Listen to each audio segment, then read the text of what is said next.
उसे बस कुछ मिनटों का ही आराम मिला।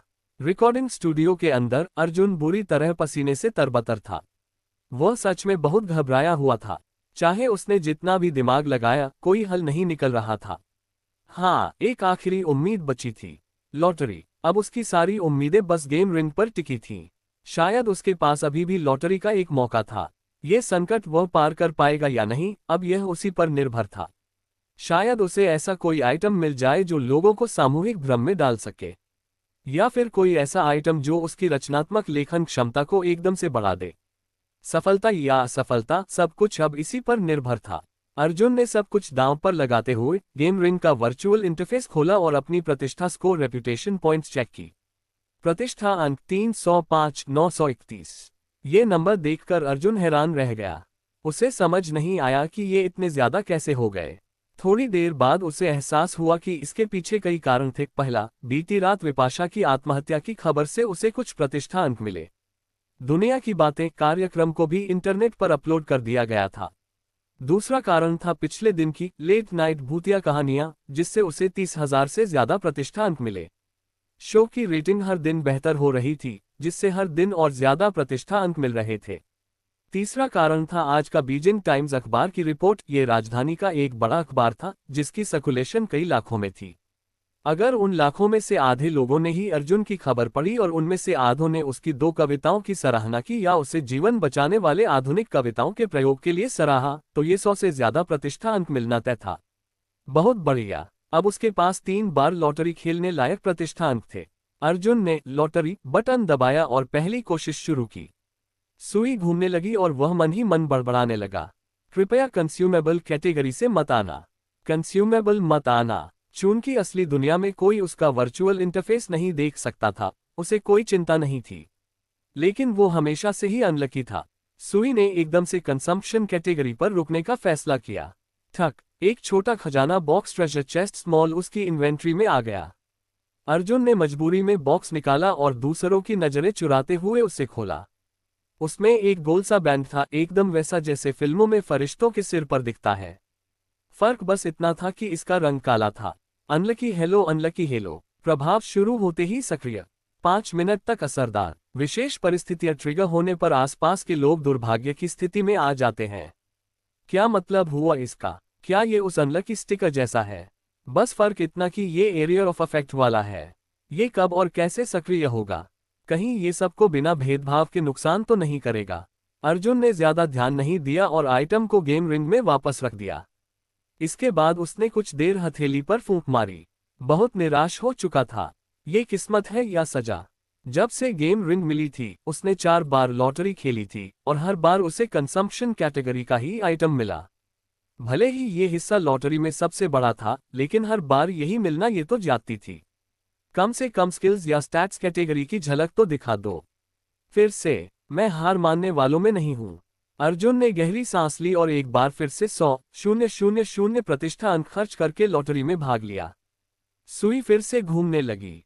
हर बार की तरह ये भी पूरी तरह से रैंडम लग रहा था। अर्जुन बस नजरें गड़ाए रहा। Skills category. रुको, अरे नहीं, फिर से कंजम्पशन कैटेगरी की तरफ जा रही है। थोड़ा और। ठक, स्पेशल कैटेगरी, जिसकी संभावना बस 1-2% होती थी, वही मिल गया। अर्जुन खुशी से उछल पड़ा। अरे वाह, आज तो खुशकिस्मती ने भी साथ दे दिया। इस बार कोई आइटम नहीं आया, न ही कोई ट्रेजर चेस्ट। बस एक सिस्टम मैसेज आया। स्पेशल कैटेगरी पुरस्कार, मर्चेंट शॉप अनलॉक किया गया। अब आप मेमोरी सर्च कैप्सूल नामक आइटम खरीद सकते हैं। मर्चेंट शॉप का वर्चुअल इंटरफेस खुला, जिसमें बस एक आइटम दिखा, मेमोरी सर्च कैप्सूल। इस्तेमाल करने पर प्रभावी। ये प्लेयर की यादों या अवचेतन यादों को खोजने में मदद करता है और स्थायी रूप से उन्हें मजबूत करता है। अवधि 5 मिनट। मूल्य 100,000। प्रतिष्ठा अंक। अर्जुन को स्पेशल कैटेगरी के बारे में पहले से जानकारी थी, वह एक विशेष आइटम खरीदने का मौका देता है। अब वह लॉटरी की दया पर नहीं रहेगा। वह जब चाहे तब मेमोरी सर्च कैप्सूल खरीद सकता है, बशर्ते उसके पास प्रतिष्ठान हो। क्या यह आइटम उसकी स्क्रिप्ट की समस्या को हल कर सकता है? समय तेजी से बीत रहा था। अर्जुन ने ज्यादा सोचे बिना बचे हुए 100,000 प्रतिष्ठा अंक खर्च कर दिए और एक मेमोरी सर्च कैप्सूल खरीद लिया। अब उसके पास बस कुछ हजार अंक बचे थे। डिंग, खरीद सफल हुई। आइटम उसकी इन्वेंट्री में चला गया। अर्जुन ने तुरंत इन्वेंट्री खोली और एक काले सफेद कैप्सूल को हाथ में लिया। यह आम जुकाम की दवा जैसा लग रहा था। हिम्मत करके उसने इसे निगल लिया। जैसे ही वह कैप्सूल उसके भीतर गया, उसकी आंखों के आगे अंधेरा छा गया। उसका मस्तिष्क तेजी से सक्रिय हो गया। कई दृश्य उसके सामने चमकने लगे। उसका पूरा ध्यान ghost blows out the light script पर था और उसी पर उसके विचार केंद्रित हो गए। उसके सामने एक दृश्य उभर आया। वह अपने पिछले जीवन में स्कूल से लौट रहा था और उसने पूरी ghost blows out the light की सीरीज खरीदी थी। उसने जैसे ही घर पहुंचते ही पढ़ना शुरू किया। 1 पेज, 10 पेज, 20 पेज, सब कुछ फिल्म की तरह चल रहा था। 5 मिनट पूरे होते ही वह फिर से वर्तमान में लौट आया। लेकिन दिमागी स्तर पर उसने घंटों तक पढ़ाई कर ली थी। समय का अनुभव पूरी तरह अलग था। अब अर्जुन को यह एहसास हुआ कि वह किताब का हर एक शब्द दोबारा याद कर सकता है। वह आसानी से उसे मुनहसबानी सुना सकता था। हालांकि यह आइटम पूरी किताब को याद नहीं करवा पाया, पर उसने किताब के 25% से ज्यादा हिस्से को पक्की तरह से याद दिला दिया।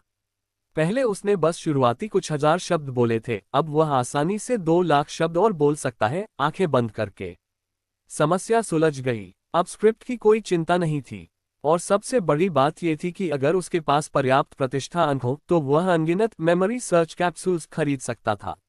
अब वह किसी भी कलात्मक रचना को आसानी से दोबारा याद कर सकता था अपने पिछले जीवन से। दरवाजे पर दस्तक हुई। आइए, जावेद कुमार ने बाहर की ओर देखा। एक महिला अंदर आए। कांच के उस पार अर्जुन ने भी उसे देखा और गला साफ किया। वो इस महिला को पहले देख चुका था। ये बिने की पत्नी थी, जिसे उसने पहले दिन देखा था और जिसने उसके पीठ पीछे उसे कोसा भी था। उस महिला के हाथ में एक कॉन्ट्रैक्ट था। साफ था कि वो भी रेडियो स्टेशन की स्टाफ थी, या तो विज्ञापन मामलों की प्रभारी या कानूनी दस्तावेजों की। अर्जुन ने पहले सोचा था कि वो बिने से मिलने आए हैं ताकि दोनों साथ में घर जा सकें। अब पता चला कि उसकी पत्नी भी रेडियो स्टेशन की सदस्य है। जावेद जी, ये कॉन्ट्रैक्ट। महिला ने पेपर्स का बंडल आगे बढ़ाया। जावेद कुमार ने पेपर्स लेते हुए कहा, रख दीजिए, बाद में बात करेंगे। ठीक है। महिला ने इधर उधर देखा। बिने ने हाथ हिलाया तो वो आखिरी लाइन में उसके पास जाकर बैठ गई। भाभी जी, अरे दीदी, आप आ गईं। साहित्य चैनल के लोग सब एक दूसरे को जानते थे, इसलिए सबको इस रिश्ते की जानकारी थी। बैठते ही बिने की पत्नी ने अर्जुन के प्रति अपनी नाराजगी नहीं छिपाई और धीमे से बोली, अब तक शुरू क्यों नहीं हुआ? किसका इंतजार हो रहा है? जाहिर है, जब उसके पति की जगह अर्जुन को दिया गया था तो उसका लहजा अच्छा कैसे होता। एक स्टाफ ने कहा, शो शुरू तो हुआ था, लेकिन लगता है कि अर्जुन सर का गला ठीक नहीं है, इसलिए रोक दिया गया।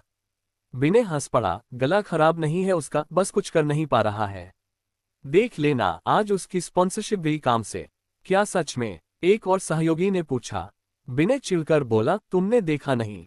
अर्जुन का समय अब खत्म हो चुका है। अब उसके पास कुछ नहीं बचा। और क्या सबूत चाहिए? बिने की पत्नी हंसते हुए बोली, मैं भी यही कहती हूँ। एक नए बंदे की किस्मत ज्यादा देर तक नहीं चलती। होस्ट बनना इतना आसान थोड़ी है।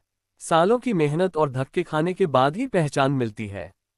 थोड़ी देर की चमक दमक कुछ नहीं होती, असली चीज है अनुभव और बैकग्राउंड। ये सब सुनकर असिस्टेंट मनीषा बहुत दुखी हुई, लेकिन कुछ बोल नहीं पाए। आखिर वो भी नहीं थी। वो बस धीरे से बोली, सर अर्जुन ठीक हो जाएंगे। बिने हंसते हुए बोला, क्या उसका हाल तुम्हें ठीक लग रहा है? चलो शर्त लगाते हैं, देखते हैं कि वो इससे उबर पाता है या नहीं। मनीषा चुप हो गई। वो भी डर गई थी। सर अर्जुन, आप कोई गलती मत कीजिए।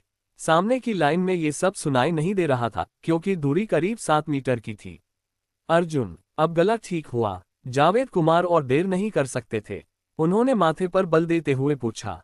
अर्जुन ने एक घूंट पानी पीते हुए कहा, सर अब मैं कर सकता हूँ। ठीक है, फिर शुरू करो। जावेद कुमार ने हाथ से इशारा किया, पर उनके चेहरे पर शक साफ झलक रहा था। बिने सोच रहा था, अब बनाओ तमाशा अर्जुन, जब तुम फेल हो जाओगे तो ये लेट नाइट हॉरर स्टोरीज का शो फिर मेरा होगा। उसकी पत्नी भी मंद मंद हंस रही थी। वो भी अर्जुन को गिरते देखना चाहती थी। अर्जुन ने 2 सेकंड रुककर रिकॉर्डिंग शुरू की। नमस्कार दोस्तों, स्वागत है आप सभी का आज के late night horror stories episode में। ये जैद उसके पिता को उत्तर पश्चिमी सेना के एक चीफ ने दी थी। अब वो हकलाने वाला अर्जुन नहीं था। उसके शब्द धारदार थे, प्रवाह में थे। बिने चौंक गया, ये कैसे बोल पा रहा है? क्या ब्रेक टाइम में सब कुछ ठीक कर लिया? लेकिन इतना वक्त ही क्या था? वो अब भी सोच रहा था कि थोड़ी देर बाद अर्जुन गड़बड़ करेगा। 10 मिनट, आधा घंटा, वक्त बीतता गया। विनय और उसकी पत्नी इंतजार करते रहे कि अर्जुन कोई गलती करेगा। लेकिन अर्जुन की परफॉर्मेंस ने उनके होश उड़ा दिए। न केवल उसने एक भी गलती नहीं की, बल्कि कहानी और भाषा का स्तर इतना शानदार था कि ये शुरुआती एपिसोड से भी बेहतर था। एक भी री रिकॉर्डिंग नहीं, जैसे कोई दैवीय शक्ति उसके साथ हो। एको के अनुसार हेई फैंग को की सैवेज डिच को पहले कॉप्स डिच कहा जाता था। एक एपिसोड पूरा हुआ, फिर दूसरा। शाम के 5 बजे तक उसने 3 एपिसोड रिकॉर्ड कर लिए, बिना रुके, बिना एक घूंट पानी लिए। अब तो विनय और उसकी पत्नी सन रह गए थे। जावेद कुमार और मनीषा के मुंह खुले के खुले रह गए। स्पॉन्सर टीम भी दंग थी। तीसरे एपिसोड के बाद अर्जुन अभी और रिकॉर्डिंग करना चाहता था, लेकिन जावेद कुमार ने जल्दी से माइक ऑन कर कहा, अर्जुन बस करो, पहले यहाँ आओ। अब और क्या रिकॉर्ड करोगे? सूरज डूब जाएगा। अर्जुन ने जवाब दिया, ठीक है, और हेडफोन उतार दिया। गहनों की दुकान की महिला बोली, ये 3 घंटे की रिकॉर्डिंग बिना स्क्रिप्ट के? असंभव। वो चौंक कर खड़ी हो गई, मैं खुद अंदर जाकर देखती हूँ। जावेद कुमार ने उसे नहीं रोका। विनय और उसकी पत्नी भी अंदर गए। 3 घंटे की परफॉर्मेंस, बिना गलती, बिना स्क्रिप्ट। जैसे ही लोग अंदर घुसे, हर कोई चारों ओर देखने लगा। कहीं कोई स्क्रिप्ट नहीं मिली। दूसरा कंप्यूटर तो चालू भी नहीं था, और मेन कंप्यूटर बटन से ऑपरेट होता था, डिस्प्ले भी नहीं था। अर्जुन ने पूछा, क्या हुआ? सब अंदर क्यों आ गए? स्पॉन्सर बोले, आपने स्क्रिप्ट नहीं देखी। अर्जुन बोला, नहीं, जो मन में था वो कहा। महिला चुप रह गई। फिर जावेद कुमार की ओर मुड़कर बोली, साइन करिए कॉन्ट्रैक्ट, हम मान गए। सिर्फ विनय अब भी यकीन नहीं कर पा रहा था। ये 3 घंटे का कंटेंट कैसे याद रखा? तू पागल है क्या? स्क्रिप्ट के साथ भी मुझसे गलतियां होती हैं। उसकी पत्नी का चेहरा भी फीका पड़ चुका था। मनीषा ने उन्हें देखा, अब बोलो, शर्त लगाओ, अब तो कुछ कहो। इस कमाल के पीछे था अर्जुन का सीक्रेट हथियार, मेमोरी कैप्सूल। उसकी याददाश्त इतनी तेज हो चुकी थी कि सब कुछ जुबानी रिकॉर्ड कर पाया। रात 10 बजे तक वो रिकॉर्ड करता रहा। 4 एपिसोड, 6 एपिसोड, 8 एपिसोड। लोग आते रहे, देखते रहे और हैरान होते रहे। कमाल है, अभी भी रिकॉर्ड कर रहा है, बिना स्क्रिप्ट के 8 घंटे। ये बंदा इंसान है या चमत्कार? उस दिन के बाद पूरा स्टेशन जान गया, साहित्य चैनल में एक भगवान उतर चुका है।